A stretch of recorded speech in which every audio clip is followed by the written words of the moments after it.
but the memory of a dead husband. We meant no harm, Miss. Amen. Gold will never fill an empty heart. Now see what you've done. Back to the palace.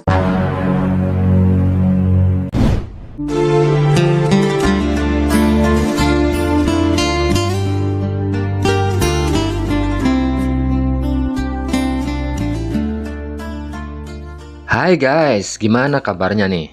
Mudah-mudahan semuanya selalu sehat ya. Seperti biasa, channel ini akan kembali merecap alur cerita film klasik yang keren.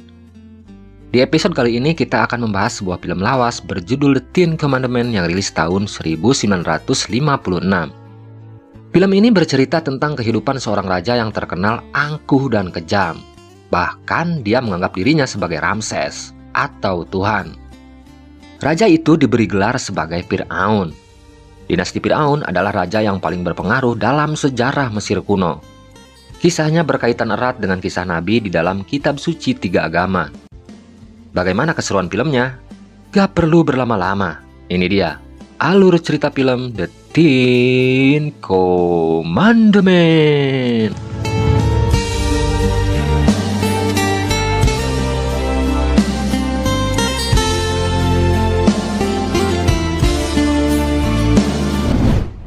Scene dibuka dengan diperlihatkannya seorang wanita Ibrani yang berasal dari tanah Gosen bernama Yochebed. Dia adalah istri seorang budak bernama Amram. Wanita Israel ini sedang memasukkan bayinya ke sebuah peti rotan. Dia mendapat petunjuk dari Tuhan kalau bayinya harus dihanyutkan ke sungai Nil, dengan tujuan agar Tuhan menyelamatkan nyawanya.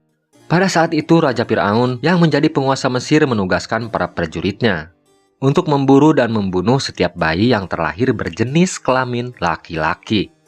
Alasannya Raja Fir'aun sangat ketakutan setelah bermimpi kalau kekuasaannya akan dihancurkan oleh seorang pemuda atau anak laki-laki yang lahir dari bangsa Israel yang diperbudak olehnya. Dengan alasan itulah Raja Fir'aun membuat peraturan. Setiap keluarga dilarang melahirkan anak laki-laki, agar bangsa Israel tak punya kekuatan untuk melakukan pemberontakan yang akan menghancurkan kerajaannya. Cerita pun baru saja dimulai. Too many sesame cakes. Oh, amen. Gold will never fill an empty heart. Rupanya Tuhan punya rencana lain dengan bayi tersebut. Di suatu hari, di dalam istananya, Putri Bitiah, adik kandung dari Raja Fir'aun, sedang dihibur oleh para selirnya. Sang putri terlihat sedang sedih karena baru saja ditinggal mati oleh suaminya. Namun siapa sangka, saat Putri Bitiah sedang asik memetik bunga yang tumbuh di tepi sungai Nil, tiba-tiba dia melihat peti rotan yang terbawa oleh arus sungai. Karena penasaran, dia pun membuka peti tersebut. Awalnya Putri Bitiah terlihat kaget. Namun saat para selirnya menanyakan apa yang ditemukannya, Putri Bitiah langsung menyuruh para selirnya untuk meninggalkannya sendirian. This shark's not a crocodile.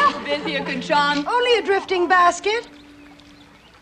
Putri Fir'aun itu sadar kalau kakaknya sampai tahu dia telah menemukan bayi laki-laki di dalam peti rotan, sang kakak akan membunuh bayi tersebut. Putri Bitiah berniat untuk menyelamatkan bayi yang ditemukannya. Sementara Maryam yang disuruh ibunya untuk mengawasi peti rotan yang membawa adiknya terlihat sangat bahagia setelah tahu adik kecilnya ditemukan oleh keluarga kerajaan. No. I prayed for a son. Setelah tahu yang di dalam peti adalah sesosok bayi mungil, pembantu setianya yang bernama Memnet kemudian bertanya, bagaimana jika bayi itu diketahui oleh Raja Fir'aun? Sambil tersenyum, Putri Bitiah kemudian menjawabnya, kakaknya akan menerima bayi itu sebagai calon pangeran kedua Mesir jika kakaknya tahu bayi itu terlahir dari rahimnya. You will see him walk with his head among the eagles. You make this son of slaves a prince of Egypt. Putri Bitiah meyakini kalau kehadiran bayi itu sebagai jawaban dari doanya selama ini, yang sangat menginginkan memiliki seorang putra dari almarhum suaminya. Dia kemudian menyuruh pembantunya untuk bersumpah agar tutup mulut dengan penemuan bayi tersebut. Jika pembantu setianya itu melanggar sumpahnya, Putri Bitiah tak segan-segan untuk membunuhnya. Karena ditemukan hanyut di atas sungai, Putri Bitiah kemudian memberikan bayi tersebut sebuah nama, yaitu Moses.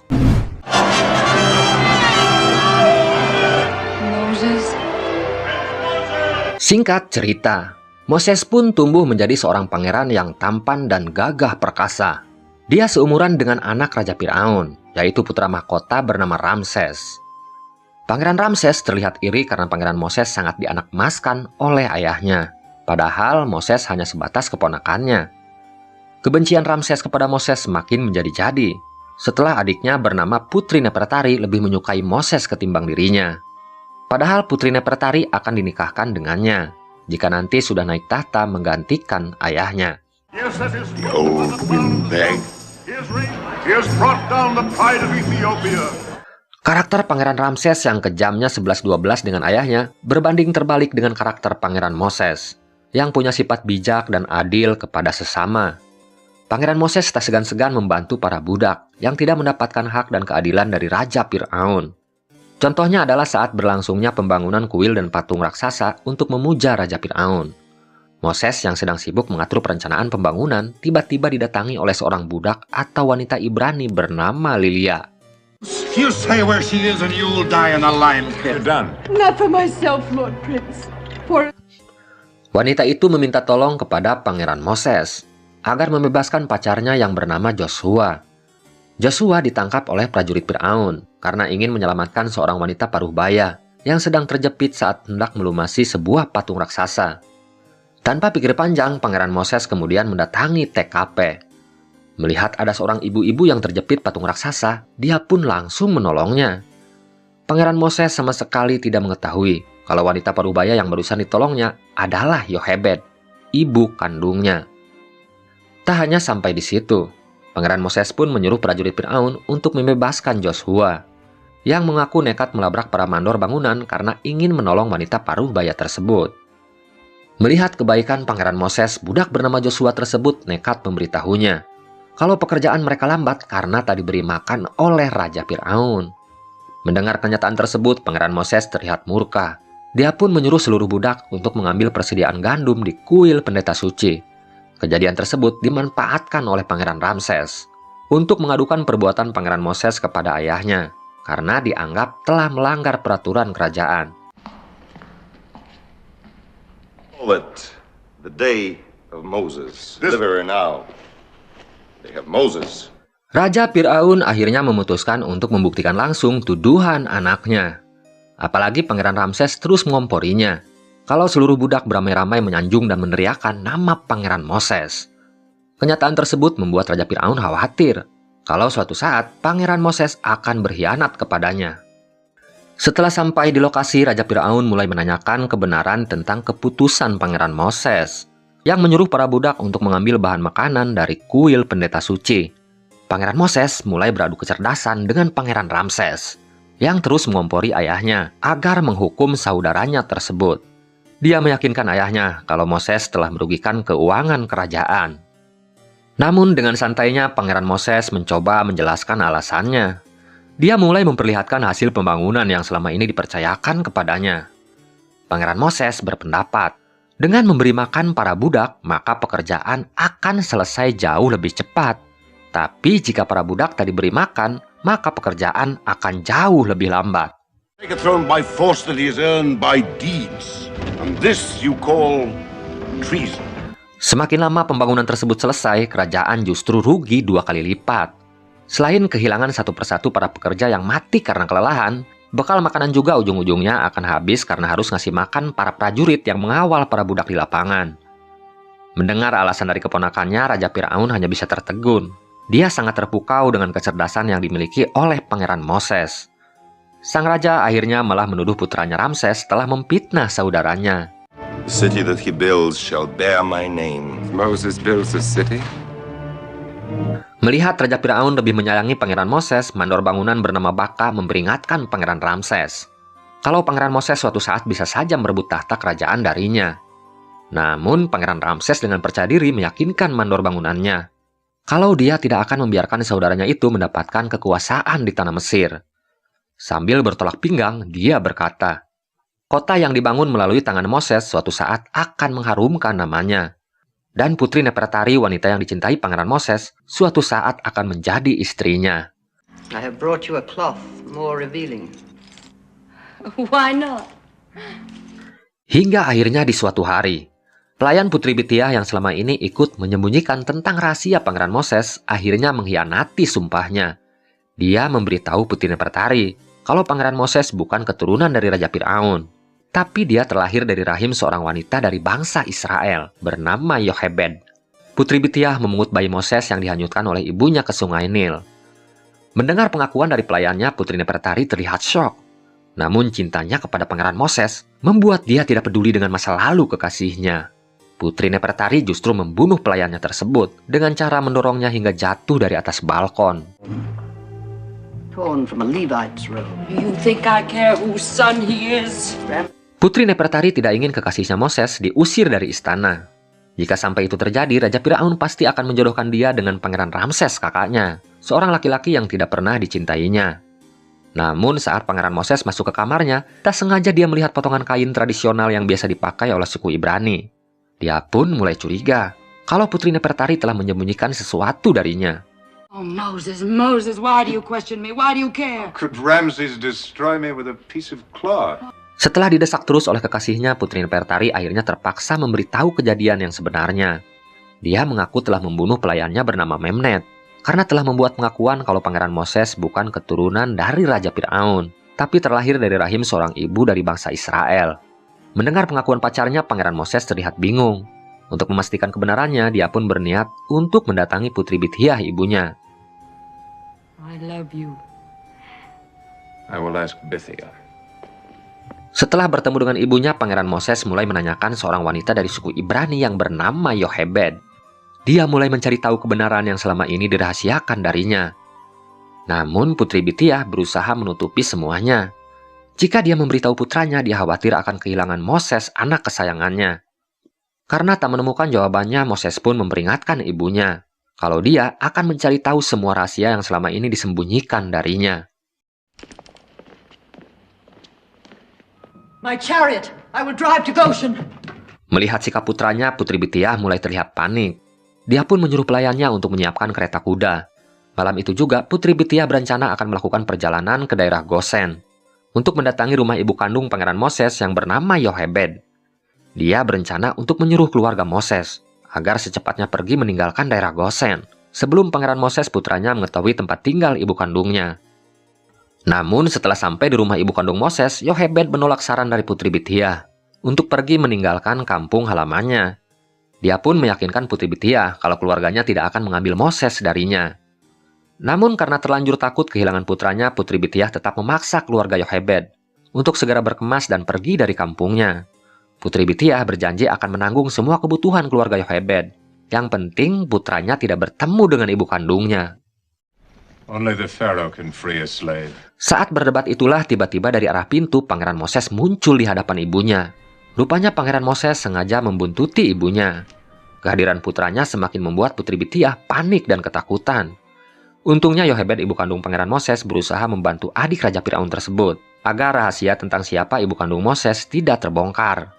Sambil berusaha menahan air mata dan rasa rindu kepada putranya, Yochebed membohongi Pangeran Moses kalau dia bukan ibu kandungnya. Look into my eyes and tell me you are not my mother. Swear in the name of this God that you are not my mother. Namun saat Moses meminta ibunya untuk bersumpah, Yochebed akhirnya tak sanggup menahan air matanya. Besarnya kerinduan seorang ibu tak akan bisa dibendung meskipun terhalang gunung dan lautan. Akhirnya Yochebed pun mengungkapkan rahasia masa lalu anaknya. Setelah tahu kalau dia terlahir dari seorang budak dari bangsa Israel, Pangeran Moses pun tak malu-malu untuk memeluk ibu dan dua saudaranya, yang bernama Harun dan Maryam. Moses pun memutuskan untuk tinggal bersama ibu kandungnya, dan dia menyuruh ibu angkatnya untuk pulang ke istana. Putri Bitiah terlihat sedih, dan tak percaya kalau putra kesayangannya lebih memilih hidup menjadi budak bersama ibu kandungnya, daripada hidup enak di istana bersamanya. I deliver. Singkat cerita, setelah tinggal bersama ibu kandungnya, Moses pun ikhlas menanggalkan semua kemewahan dan kekuasaannya yang telah diberikan oleh Raja Firaun. Dia lebih memilih hidup menjadi orang miskin dan bekerja menjadi budak, daripada harus melihat bangsanya ditindas dan dikekang kebebasannya oleh Raja Firaun. Pilihan Pangeran Moses tersebut sempat membuat kekasihnya Putri Nefertari merasa kasihan melihat kondisi Moses kekasihnya. Dia pun memanggil Moses untuk datang ke istananya. First friend of the Pharaoh. The mud pits have stiffened my knees, Royal One. Oh, Moses. Moses. You... Putri Nefertari mempertanyakan keputusan Moses untuk meninggalkan istananya. Padahal Raja Firaun telah memberinya harta dan kekuasaan. Kenapa Pangeran Moses lebih memilih hidup menjadi budak yang hina dan kotor? Padahal Raja Firaun sudah memprioritaskan Pangeran Moses untuk menggantikan dirinya sebagai Raja Mesir di masa depan. Sambil tersenyum, Pangeran Moses pun kemudian menjelaskan alasannya. Dia sama sekali tak berambisi untuk menjadi seorang raja, yang tujuannya hanya untuk memperkaya diri di atas penderitaan rakyatnya. Dia tidak silau dengan harta dan jabatan, yang baginya semua itu hanyalah titipan. Dia hanya ingin melawan ketidakadilan, sikap sewenang-wenang, anti kritik, pencitraan dan perbudakan yang dilakukan oleh Raja Firaun. Pangeran Moses lebih memilih hidup miskin, tapi bermanfaat buat orang lain, daripada hidup bergelimang harta tapi hasil dari suap dan korupsi di istana. My eyes can best be used elsewhere, Lord Barker. Please let me go to my home. Setelah Pangeran Moses tinggal dengan ibu kandungnya dan berbaur dengan para budak yang bekerja kepada Raja Firaun, Pangeran Moses mulai merasakan penderitaan yang dialami oleh bangsanya. Setiap hari dia melihat para budak itu disiksa bahkan dibunuh jika melawan perintah dari Raja Firaun. Hingga suatu hari, hatinya terpanggil untuk menolong Lilia, seorang wanita atau budak dari suku Ibrani, yang dibawa paksa oleh mandor bangunan bernama Baka. Lilia akan dijadikan budak pemuas nafsu di rumahnya. Ternyata sebelum Moses datang menolong Lilia, pacarnya bernama Joshua sudah duluan datang untuk menyelamatkan pacarnya. Namun sayangnya Joshua berhasil ditangkap oleh prajurit Raja Firaun. Who asks what right you have to kill a slave? Saat melihat kehadiran Pangeran Moses, mandor bangunan sempat heran. Kenapa Pangeran Moses mau melawannya? Hanya karena ingin membantu seorang budak. Pangeran Moses akhirnya terpaksa membunuh mandor bangunan agar bisa membebaskan Joshua dan Lilia pacarnya.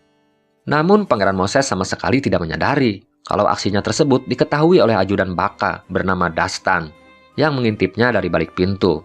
You will deliver us. The finger of God to us. You cannot turn your back upon us. Kematian Baka, mandor bangunan kepercayaan Raja Firaun, membuat Pangeran Ramses murka. Dia pun menyuruh prajuritnya untuk memburu Joshua dan pacarnya. Kasus pembunuhan orang kepercayaan Raja Firaun tersebut dimanfaatkan sebaik mungkin oleh ajudan Baka bernama Dastan. Dia akan memberitahu Pangeran Ramses siapa dalang di balik pembunuhan tersebut. Tapi dengan satu syarat, Pangeran Ramses mau mengangkatnya sebagai mandor baru untuk menggantikan majikannya yang meninggal. Setelah Pangeran Ramses setuju dengan persyaratannya, akhirnya Dastan pun memberitahu Pangeran Ramses kalau yang membunuh Baka adalah Pangeran Moses. Bahkan dia memberitahu Ramses kalau Pangeran Moses bukan anak kandung Putri Bithia. Dia lahir dari seorang budak bernama Yochebed. What you say pleases me, I will give you your price. Is Moses. Mendengar informasi tersebut, Pangeran Ramses terlihat sangat senang. Baginya ini adalah waktu yang tepat untuk menyingkirkan Pangeran Moses, yang menjadi pesaing utamanya untuk memimpin kerajaan Mesir di masa depan. Pangeran Ramses pun menyuruh prajuritnya untuk menangkap Pangeran Moses dan memasukkannya ke penjara. Dia akan membawa kasus tersebut ke hadapan ayahnya, sebagai bukti kalau selama ini Pangeran Moses telah menipu dan mengkhianati ayahnya. While you wait to honor Moses, I will... Found such a man? Yes, my father. Besok harinya Pangeran Ramses langsung melaporkan kejadian itu kepada Raja Firaun. Awalnya sang raja tidak percaya dengan informasi yang diberikan oleh putranya. Namun Raja Firaun terlihat shock dan kaget saat Pangeran Ramses menyuruh prajuritnya untuk membawa Moses ke hadapannya. Sang raja terlihat sedih dan kecewa melihat sosok ponakan yang sangat dicintainya ternyata selama ini telah menipunya. Putri Bithia sempat berusaha membela putranya. Namun karena dianggap telah menipunya, Raja Firaun menyuruh adiknya tersebut untuk pergi dari istananya. Come to me. Tell me, Moses, I will believe you. Raja Firaun kemudian memanggil Pangeran Moses agar lebih dekat. Dia ingin jawaban langsung dari mulut keponakannya tentang tuduhan dan pengkhianatan yang dilaporkan oleh Pangeran Ramses putranya. Dengan lantang Pangeran Moses menjawabnya, kalau dia anak seorang budak dari bangsa Israel, bukan keturunan Raja Firaun. Karena kecewa dengan jawaban Pangeran Moses, pada hari itu juga Raja Firaun langsung menetapkan kalau Pangeran Ramses sebagai calon raja untuk menggantikan dirinya. Dia juga akan menikahkan Pangeran Ramses dengan Putri Nefertari, yang terlihat sedih melihat keadaan Pangeran Moses kekasihnya. Egypt shall be yours. Will not live if you must die. Raja Firaun pun menyerahkan semuanya kepada Pangeran Ramses putranya untuk memutuskan hukuman apa yang pantas diberikan kepada Pangeran Moses. Akhirnya Pangeran Ramses memutuskan untuk mengasingkan Pangeran Moses di sebuah wilayah terpencil, yang sejauh mata memandang hanyalah gurun tandus dengan cuaca yang sangat ganas. Di sana, Pangeran Moses hanya berteman dengan ular dan kalajengking. Pangeran Ramses akan membiarkan Pangeran Moses mati pelan-pelan dibunuh oleh ganasnya alam.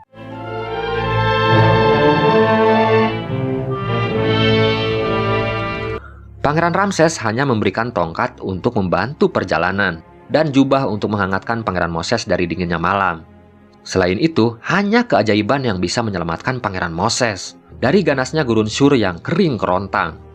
Namun Tuhan punya rencana lain untuk menempa Pangeran Moses dengan rasa sakit, lapar, haus, dan dahaga.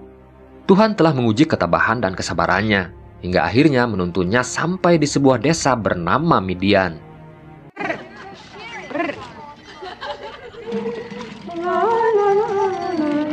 Diceritakan kalau desa Midian dihuni oleh 7 wanita cantik, putri dari kepala desa bernama Yitro. Keluarga keturunan Ismail ini kesehariannya adalah mengembala domba di lembah Gunung Sinai. Pertemuan Moses dengan 7 bidadari cantik ini diawali dari gangguan beberapa laki-laki penyamun yang sedang menggoda ke-7 gadis yang sedang mengembala. Kegaduhan itu membuat Pangeran Moses bangun dari tempat tidurnya dan berusaha menolong ke-7 wanita cantik tersebut. Sephra, she's the oldest. Santos? Never did a lot. Dari sanalah awal mula dia berkenalan dengan kepala desa bernama Yitro dan ke-7 putrinya. Yitro kemudian menyarankan Pangeran Moses agar mau tinggal di desanya. Karena tak punya pilihan lain, Pangeran Moses pun menerima tawaran tersebut. Dia pun akhirnya ikut membantu keluarga Yitro sebagai pengembala domba. Hingga di suatu hari Yitro menawarkan Pangeran Moses untuk menikahi salah satu dari ke-7 putrinya. Pilihan Pangeran Moses pun jatuh ke anak yang paling tua, bernama Sephora. Pangeran Moses akhirnya menikah dengan wanita dari desa Midian dan tinggal di lembah Gunung Sinai. Dia dikaruniai seorang putra dari hasil pernikahannya. Boy die in the desert, my father? No. There is a man among the sheep. Hingga di suatu hari Pangeran Moses dikejutkan dengan kedatangan Joshua, budak yang pernah dia bantu saat ditangkap oleh mandor bangunan bernama Baka. Rupanya Joshua sudah lama mencari Pangeran Moses. Dia meyakini kalau Pangeran Moses adalah utusan yang dijanjikan oleh Tuhan untuk membebaskan perbudakan yang dilakukan oleh Raja Firaun kepada bangsanya. Namun Pangeran Moses menolak anggapan tersebut. Dia meyakinkan Joshua kalau dia bukan orang yang selama ini dinantikan oleh bangsa Israel. Hingga akhirnya Tuhan menuntunnya untuk mendaki Gunung Sinai. Di atas gunung itulah Pangeran Moses untuk pertama kalinya bertemu dengan Tuhannya. Dia mendapat wahyu untuk memimpin bangsa Israel keluar dari tanah Mesir agar terbebas dari perbudakan yang dilakukan oleh Raja Firaun. Setelah tahu kalau Pangeran Moses adalah utusan Tuhan yang dijanjikan untuk membebaskan bangsanya, Joshua menawarkan bantuan untuk mengumpulkan kelompoknya agar mengambil senjata untuk berperang. Namun Pangeran Moses melarangnya. Dia berkata kalau tongkat gembala yang dibawanya adalah senjata untuk membebaskan bangsanya. You are God's messenger. But by the staff of a shepherd. Singkat waktu, setelah kematian ayahnya, Pangeran Ramses pun diangkat menjadi Raja Mesir. Dia didampingi oleh adiknya Ratu Nefertari yang telah dinikahinya. Di bawah kekuasaan Raja Ramses, Mesir mencapai puncak kejayaannya. Untuk mengabadikan kebesaran Mesir, Raja Ramses banyak membangun monumen dan patung raksasa.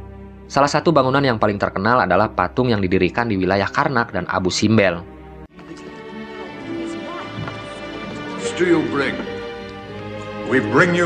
Sementara Pangeran Moses ditemani oleh adiknya bernama Harun memutuskan untuk mendatangi Raja Ramses di istananya. Dia akan meminta langsung agar Raja Firaun membebaskan bangsa Israel dari perbudakan. Namun permintaan itu ditolak mentah-mentah oleh Raja Firaun. Dia pun menanyakan siapa yang menyuruh Pangeran Moses untuk membebaskan para budak yang ditawannya. Dengan lantang, Pangeran Moses mengatakan bahwa Tuhan telah mengutusnya untuk menyampaikan kebenaran dan membebaskan perbudakan. Pangeran Moses berusaha menyadarkan Raja Ramses bahwa kuasa Tuhan lebih tinggi dari kekuasaan yang dimilikinya. Mendengar pengakuan Pangeran Moses, Raja Firaun terlihat tertawa. Sambil mengejeknya, dia pun meminta Pangeran Moses untuk membuktikan kekuatan seperti apa yang dimiliki oleh Tuhannya.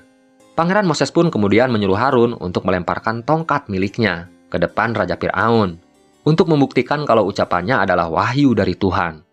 dan dalam sekejap mata tongkat itu berubah menjadi ular. Namun pembuktian dari Pangeran Moses itu justru ditertawakan oleh Raja Firaun. Dia menuduh Pangeran Moses mau menipunya dengan trik sihir murahan. Raja Firaun kemudian menyuruh pengawalnya untuk melempar tongkat miliknya. Dan tongkat itu sama-sama berubah menjadi ular. Dengan angkuhnya, Raja Firaun ingin menunjukkan ke semua orang kalau dia juga bisa melakukan apa yang dilakukan oleh Tuhan Moses. Or cause rabbits to appear. Moses. Cobaan dan godaan yang harus dilalui Pangeran Moses sangatlah berat. Selain dianggap gila oleh Raja Firaun dan pengikutnya, godaan yang lain pun datang dari wanita yang pernah dicintainya, yaitu Ratu Nefertari. Sang ratu menyuruh pengawalnya untuk membawa Pangeran Moses ke kamarnya. Dengan kecantikannya, sang ratu merayu Pangeran Moses agar meninggalkan Tuhannya. Dia berjanji untuk mengembalikan nama besar Pangeran Moses agar bisa mendapat jabatan yang penting di istana. Namun dengan tegas Pangeran Moses menolaknya. Dia mengingatkan Ratu Nefertari kalau dia bukan Moses yang dulu dikenalnya. Cintanya sudah dia berikan hanya kepada Tuhannya. There is a beauty beyond the senses, Nefertari. Sejak saat itu Pangeran Moses terus berusaha untuk mengingatkan Raja Ramses kalau murka Tuhan akan menimpa bangsa Mesir jika dia tetap menolak untuk membebaskan para budak. Namun peringatan dari Pangeran Moses tak pernah didengarnya. Raja Firaun sama sekali tak percaya dengan adanya Tuhan. Padahal berkali-kali Pangeran Moses menunjukkan mukjizatnya. Salah satunya saat tongkatnya sanggup membuat sungai Nil berubah menjadi darah. Namun Raja Firaun tetap menganggap yang dilakukan oleh Pangeran Moses adalah trik ilmu sihir. No magician's trick will set your people free. That you may know the power of the Lord. Hingga akhirnya Tuhan pun menurunkan ajabnya. 7 hari 7 malam Mesir dilanda wabah penyakit yang mematikan. Pangeran Moses sekali lagi berusaha mengingatkan Raja Firaun agar secepatnya bertobat dan memohon ampunan kepada Tuhan agar rakyat Mesir bisa diselamatkan.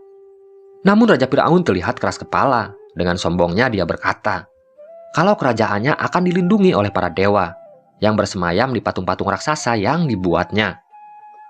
Kesombongan Firaun tersebut membuat Tuhan semakin murka. Hingga akhirnya bangsa Mesir dilanda wabah kabut hitam yang sangat mematikan. Kabut hitam tersebut menutupi matahari selama 3 hari 3 malam, yang menyebabkan langit menjadi gelap gulita. Teriakan dan suara kematian terdengar di seantero kerajaan. Satu persatu pengikut Raja Firaun tewas mengenaskan. Of death, the Lord is our God. Sementara di rumahnya Pangeran Moses mulai mengumpulkan orang-orang yang percaya dengan Tuhan. Dia meyakinkan pengikutnya, wabah itu tidak akan membunuh orang-orang yang beriman dan percaya kepada Tuhannya. Pangeran Moses pun terlihat bahagia saat melihat Putri Bitiah ibu angkatnya lebih memilih ikut dengannya. Sementara di istananya Raja Firaun sama sekali tak terlihat takut dengan wabah tersebut. Dia menganggap wabah yang datang hanyalah wabah musiman. He is God's messenger, Princess. Great light that shines from your face, Moses. Namun keangkuhan Raja Firaun akhirnya mulai goyah setelah wabah kabut hitam telah menewaskan putra kesayangannya. Dalam keputusasaannya Raja Firaun mencoba menaruh anaknya di atas tangan patung raksasa yang dia sebut sebagai jelmaan dewa. Raja sombong tersebut mulai memohon agar para dewa bisa menghidupkan kembali anaknya yang telah meninggal. Kelakuan Raja Firaun itu justru dicemooh oleh istrinya Ratu Nefertari yang menganggap patung itu hanya barang mati buatan manusia, mustahil bisa menghidupkan anaknya yang telah mati. Hear me, dread Lord of Darkness. Karena patung dewa yang dia buat tak kunjung bisa menghidupkan kembali anaknya, Raja Firaun akhirnya mulai frustasi. Dia pun terpaksa menyuruh pengawalnya untuk membawa Pangeran Moses ke hadapannya. Setelah bertemu, Raja Firaun pun mengabulkan permintaan Pangeran Moses untuk membebaskan bangsa Israel yang diperbudak olehnya. Namun dengan syarat Pangeran Moses membawa serta wabah penyakit yang dikirim oleh Tuhannya. Namun persyaratan itu ditolak oleh Pangeran Moses. Dia memberitahu Raja Firaun kalau wabah yang datang sudah di luar kuasanya karena semuanya atas kehendak Tuhan. Namun dia berjanji untuk mendoakan Raja Firaun dan rakyat Mesir agar terbebas dari wabah tersebut. By tens, by hundreds, came a day such as the world had never seen. Setelah Raja Firaun membebaskan para budak yang ditawannya, Pangeran Moses pun mulai menuntun bangsa Israel untuk keluar dari wilayah Mesir. Dibantu oleh Harun dan Joshua, bangsa Israel dari berbagai suku mulai berbondong-bondong untuk mengikuti petunjuk Pangeran Moses, yang mereka yakini sebagai utusan Tuhan untuk memimpin bangsa mereka. Dengan membawa serta hewan peliharaannya, trompet bergema di seantero Mesir, sebagai tanda kebebasan yang selama ini mereka mimpikan. Hear, O Israel!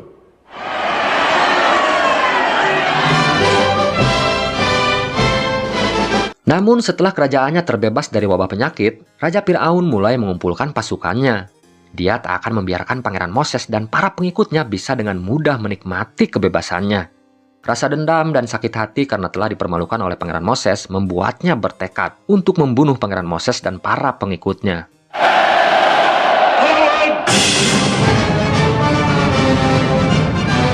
Mengetahui kalau pasukan Raja Fir'aun akan menyerangnya, Pangeran Moses pun kembali berdoa kepada Tuhannya agar bangsa Israel bisa diselamatkan dari serbuan pasukan Fir'aun.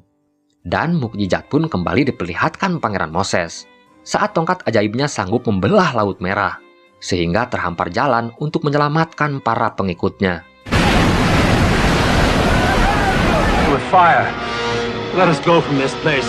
Namun saat pasukan Raja Fir'aun mencoba mengejarnya ke tengah lautan, Tuhan kembali memperlihatkan kekuasaannya.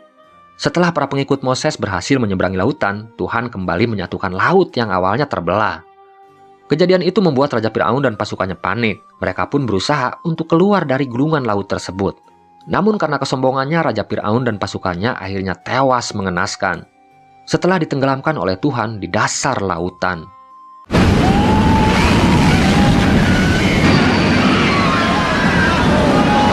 Setelah kematian Raja Fir'aun dan pasukannya, Pangeran Moses dan para pengikutnya kembali melakukan perjalanan. Tuhan telah memberi petunjuk kepada Pangeran Moses agar membawa seluruh pengikutnya ke lembah Gunung Sinai. Di sana, Tuhan telah memerintahkan Pangeran Moses agar bangsa Israel mau bersujud dan menyembah kepada Tuhannya. Cerita pun akhirnya selesai.